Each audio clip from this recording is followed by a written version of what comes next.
நிச்சயமா கர்த்தர் உங்களோட பேசிக்கொண்டுதான் இருக்கார். ஆமென்.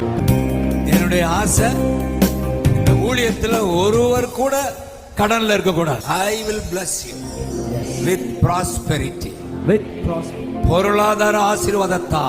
ஜேக்கப் சொல்றான், நான் வெறும் பாம்படிக்கிற கம்பு தான் கையில இருந்துச்சு. எங்க மாமனார் வீட்டுக்கு போனா 20 வருஷம் அடுத்து அவன் திரும்பி அப்பா வீட்டுக்கு வர்றான். அப்ப சொல்றான், பெரிய பருவம், பெரிய பரிவாரம், எத்தனை ஆடுகள், எத்தனை மாடுகள். கடனோடு போராடுகிறவர்கள் உங்களுக்காக ஜெபிக்க நான் ஏவப்படுறேன். நீ கை தூக்க வேண்டாம், நெஞ்சில் கை வச்சுக்கங்க. கர்த்தர் உங்களுடைய கடனை, உங்களுடைய வறுமையை வெகு விரைவில்